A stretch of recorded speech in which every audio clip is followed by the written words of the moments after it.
Some of you may know that many years ago I used to play table tennis at international level. And my aim was always to be the world champion. That's what I wanted to be. That was never the world number two. It was always to be the best in the world. In truth, I never got anywhere near that. But I did beat a few of the top players in the world, top 20 ranked players. I played in the top 10 players in England.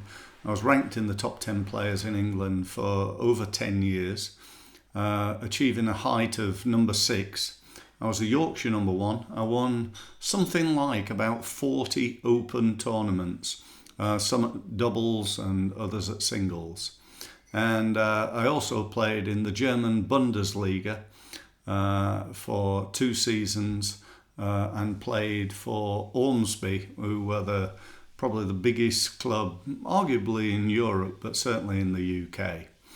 And so in that time, I look back and it's, feels like a lifetime ago. I often joke that it was when dinosaurs roamed the earth, but, it was certainly a good few years ago now. But I look back and I think, what did that teach me? What did I learn? What has it done to enable me to be so successful in the rest of my life? And I've got a list. I'm not quite sure how long that list is going to be. I'm going to say it's the 10 things, but it might be 8 and it might finish up at 11 or 12. But I'm going to give you my take on what playing ping pong for 10 years professionally has done for me since I left. Well, the number one, and I think it's number one in every sense of the word, is that it taught me that there are no shortcuts. There's no easy way of doing things. You have to grind on your craft each and every day, constantly, never-endingly.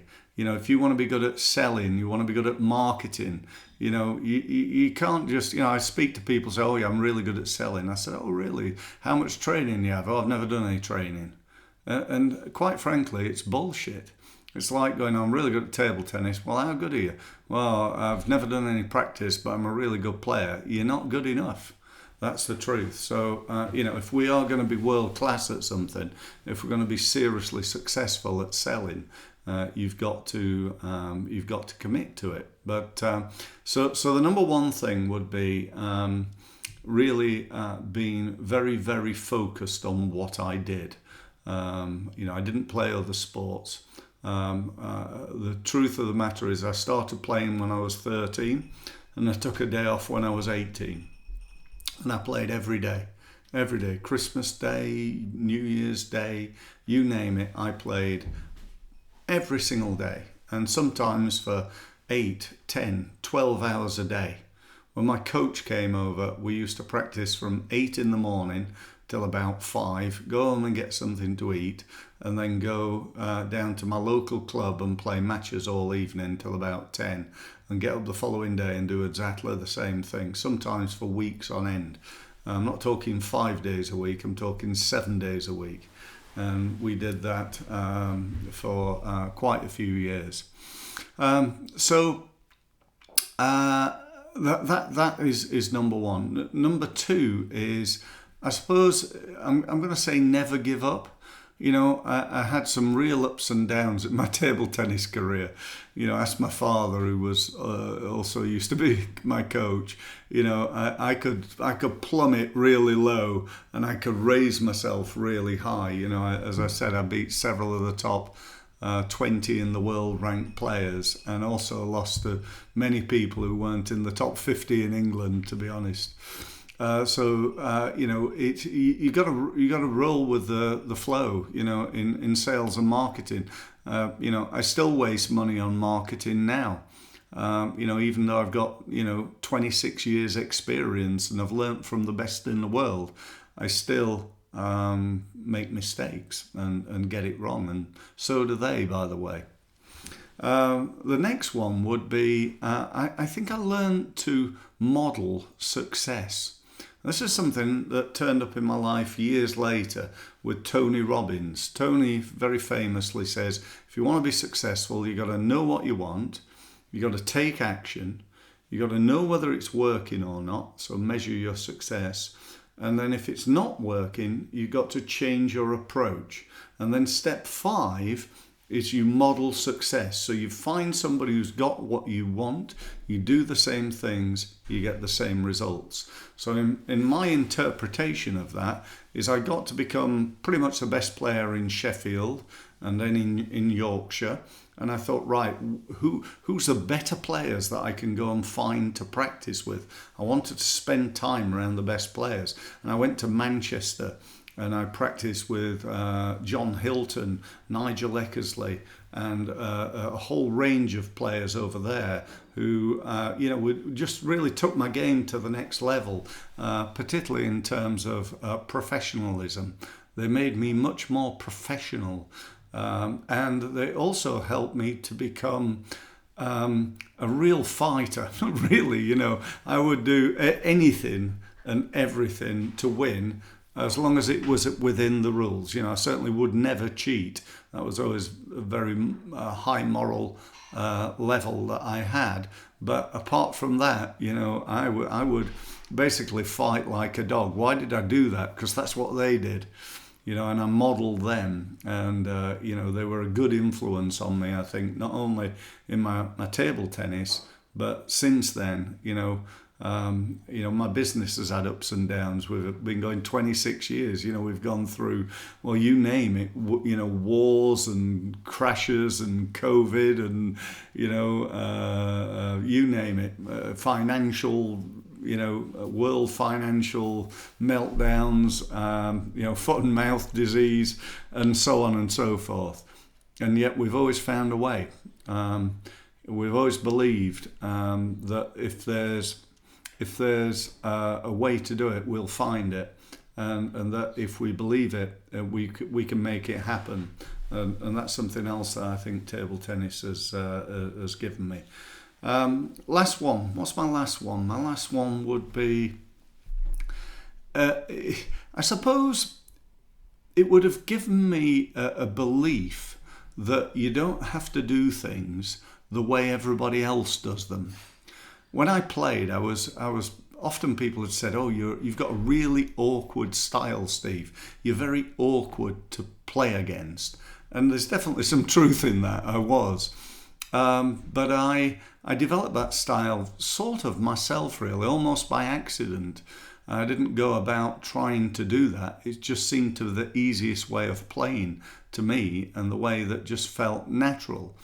But I do think that there's a big lesson there, that you don't have to do things the same as everybody else. In fact, being different, or sometimes thinking different, is a better way of doing it, I believe. So if you can think different, then that's a good thing in table tennis, and it's a good thing in sport and life, and certainly in business, marketing and sales. I got one more tip, actually. This is a tip I learnt many, many years later, and it's just something I wished I'd known back when I played table tennis. I really do. And this came from my sporting hero, the person who I thought was really my hero in sport. And it comes from the game of tennis, not table tennis. And when I packed in playing table tennis, I took up tennis. I didn't get to that sort of level, but I was a good league player. I was a top league player. Me and my partner didn't lose many in the local league, and I beat a couple of county players along the way, and so on. But the gentleman I'm talking about is one you'll probably know, and that is Ivan Lendl. Do you remember him?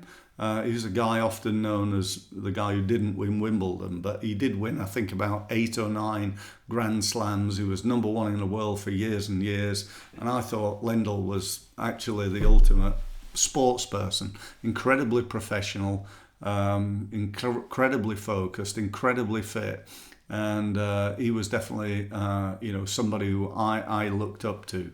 And I remember once Lendl was asked, what was the difference between him and everybody else? How come you've managed to stay at number one so long and won all those Grand Slams, he was asked.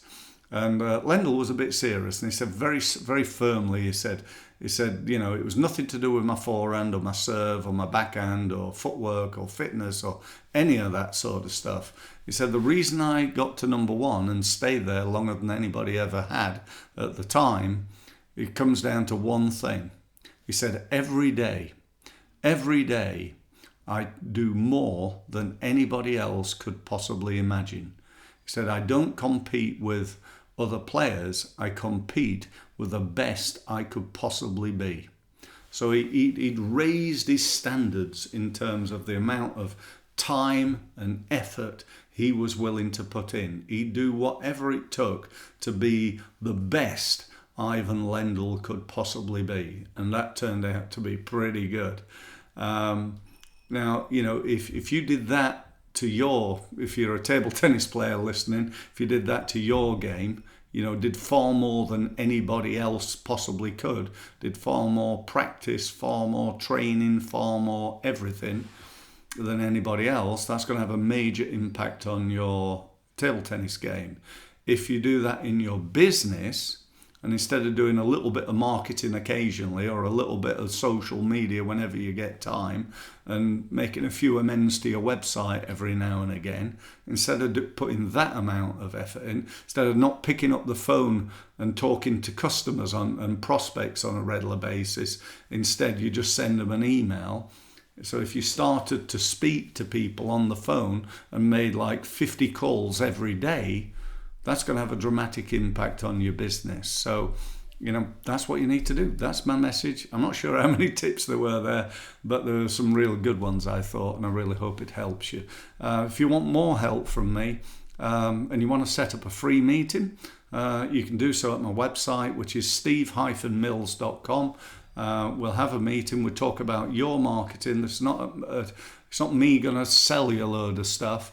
I'm just going to try and really help you. And at the end of it, if you want more help, I can talk to you about that. It's as simple as that. No obligation whatsoever. So go to my website. You'll see there's like a gold button. Just click that. That'll give you access to my online diary, and you can book a time that's convenient for you. So once again, it's steve-mills.com. Thanks for listening.